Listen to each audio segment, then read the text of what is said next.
താഴെ പറയുന്നവയിൽ അസ്തനോസ്ഫിയറിനെ സംബന്ധിച്ച് ശരിയായ പ്രസ്താവന ഏതാണ്? ഇവിടെ ആൻസർ വരുന്നത് ഭൂകമ്പ തരംഗങ്ങളുടെ വേഗത ഈ മേഖലയിൽ കുറയുന്നു അതാണ് വരുന്നത്. അപ്പം നമുക്ക് ബാക്കി സ്റ്റേറ്റ്മെന്റിലെ പ്രശ്നം എന്താ നോക്കാം. ഓക്കെ, ഇത് ലിതോസ്ഫിയറിന് തൊട്ടു മുകളിലായി സ്ഥിതി ചെയ്യുന്നു.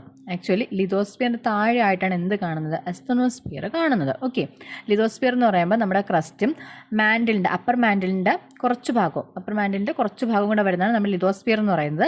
ആ ലിതോസ്ഫിയറിൻ്റെ തൊട്ട് താഴെയായിട്ടാണ് എന്ത് കാണുന്നത്? അസ്തനോസ്ഫിയർ കാണുന്നത്. ഇത് പൂർണ്ണമായും ഖരരൂപത്തിലുള്ള പാളിയാണ്, ഒരിക്കലുമല്ല മോൾട്ടൺ സ്റ്റേറ്റിലാണ് കാണുന്നത്.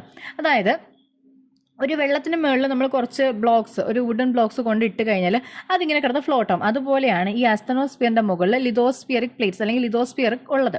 അതായത് നമ്മുടെ ഈ ഒരു കോണ്ടിനെൻ്റൽ പ്ലേറ്റ്സ് ഒക്കെ ഉണ്ടല്ലോ, അതിനകത്താണ് ഉള്ളത്. സോ അതുകൊണ്ടാണ് ഈ ഒരു മൂവ്മെൻറ്റ്സ് നടക്കുന്ന പ്ലേറ്റ്സിന്. ഇനി ഭൂമിയുടെ കാമ്പിൻ്റെ ഭാഗമാണിത്, അതായത് കോറിൻ്റെ ഭാഗം. ഒരിക്കലുമല്ല. അസ്തനോസ്ഫിയർ എന്ന് പറയുന്നത് നമ്മുടെ മാൻഡിലാണ് കാണുന്നത്. അതായത് അപ്പർ മാൻഡിൽ കാണുന്നതാണ് എന്തെന്ന് പറയുന്നത്? ഈ ഒരു അസ്തനോസ്ഫിയർ എന്ന് പറയുന്നത്.